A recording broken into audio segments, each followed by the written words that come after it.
నేనేమంటున్నానంటే ఎక్కడైనా ఏదైనా సంఘటన జరిగితే ఆ కుటుంబాన్ని ఆదుకోవడమే కాకుండా దాని బాధ్యులైన అధికారుల మీద కూడా చర్యలు తీసుకుంటున్నాము.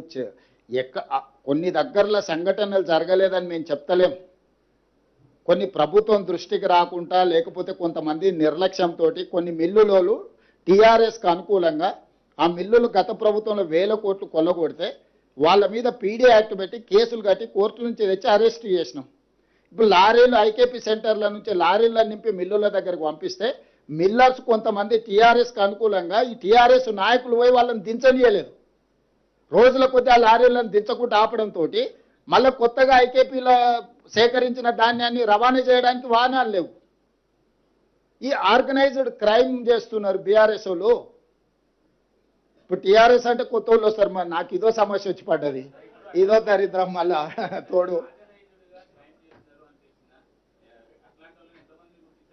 డెఫినెట్గా గుర్తించిన సమయం సందర్భం వస్తుంది. ఒకేసారి నేను చెప్పేది అదే. మీరు ఇప్పుడు బండి భగీరథ్ గురించి నిన్న అడిగినారు. కేటీఆర్ బావమార్తి ఫామ్ హౌస్లో డైరెక్ట్గా డ్రగ్స్ తీసుకొని దొరికితే ఎందుకో కేటీఆర్ మా బావమార్తిని ఒంగబెట్టి పిల్లలు వాళ్ళ కొట్టని పోలీస్ స్టేషన్లో పోయి కోదండం ఎక్కించండి అని ఎందుకో చెప్పలేదు. మా బావమార్తి దీపావళి పండుగ చేసుకుంటుండు, చిచ్చుపుట్ల బదులు సారా బూట్లు పెట్టుకున్నాడు. మా బావమార్తి బతిపూల బదులు గంజాయి పూలు లేకపోతే కొకేన్ పెట్టుకున్నాడు. మీరు ఎట్లా అరెస్ట్ చేస్తారని బయటకు వచ్చి మాట్లాడాను కదా.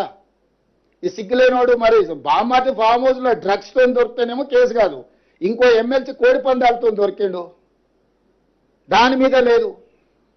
ఇవాళ నేను చెప్తున్నా అధికారికంగా, దుబాయ్లో చనిపోయిన కేటీఆర్ మిత్రుడు ఆర్థిక లావాదేవీలు వాళ్ళ ఎమ్మెల్యే ఎక్స్ఎమ్మెల్యే వాళ్ళ ఫామ్ హౌస్లో డ్రగ్స్తోని పోలీసుల మీద కాల్పులు చేసి దొరికిండు. ఇంత చట్టాన్ని గౌరవించి సమాజాన్ని ఉద్ధరించే కేటీఆర్ ఏడబడుకున్నాడు, ఏ బొక్కలు పండుకుండు. ఎందుకో పార్టీల నుంచి సస్పెండ్ చేయలేదు వాళ్ళను. అసలు ఎంత సిగ్గులేనితనం, బర్తగించిన తనం. ఇంతకంటే సిగ్గు తప్పినోడు ఎవడన్నా ఉంటాడా? మరీ సిగ్గు లేకుండా మాట్లాడిందా. నిన్నదాకా మనం ఆయన బెయిల్ వచ్చింది, ఫామ్ హౌస్లో డ్రగ్స్తో దొరికి పోలీసుల మీద కాల్పులు జరిపినోడు వాళ్ళ పార్టీ కనీసం ఆయన నోటీస్ ఇవ్వలేదు, ఆయన పార్టీల నుంచి సస్పెండ్ చేయలేదు. ప్రత్యక్షంగా పార్టీ ఉన్నోడు రెడ్ హ్యాండెడ్గా దొరికితే దాని గురించి మాట్లాడాడు. అతను ఆయనకు అమాయకుల్లాగా కనిపిస్తాడు, జాతిరత్నంలాగా కనిపిస్తాడు. ఈయనకు యువతల పిల్లల్ని చట్ట ప్రకారము పకడ్బందీగా చర్యలు తీసుకున్నాం. మేము కేటీఆర్ బావమర్ది ఫామ్ హౌస్లో డ్రగ్స్ దొరికినా నోటీస్ ఇచ్చినాం, పోలీస్ స్టేషన్కి వచ్చి విచారణను ఎదుర్కోమని. ఈరోజు ఫోక్సో కేసులో విచారణ ఎదుర్కొంటున్న బండి భగీరథ్ కూడా ఇంటికెళ్ళి పోలీసులు నోటీస్ ఇచ్చిండ్రు. వాళ్ళు కొంత సమయం పెట్టిండ్రు వస్తామని. దాని తర్వాత సర్టిఫికెట్ అమ్మాయి మైనర్ ఆఫ్ మేజర్ అని ప్రభుత్వ రికార్డ్స్ మేము సేకరించినాము. అమ్మాయి ఏజ్ ఎంత అనేది ఎవరు నిర్ధారించాలి? కేటీఆర్ ఏమన్నా సర్టిఫికెట్ ఇచ్చే అథారిటీనా?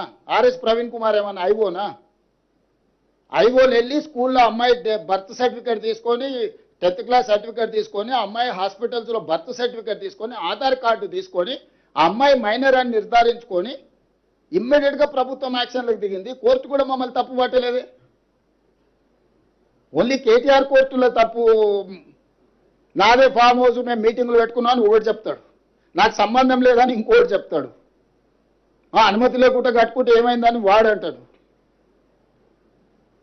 నీతులు చెప్పడానికే ఉన్నాయని మాట్లాడొద్దని చెప్పురు దయచేసి మీరు కూడా కలిసినప్పుడు.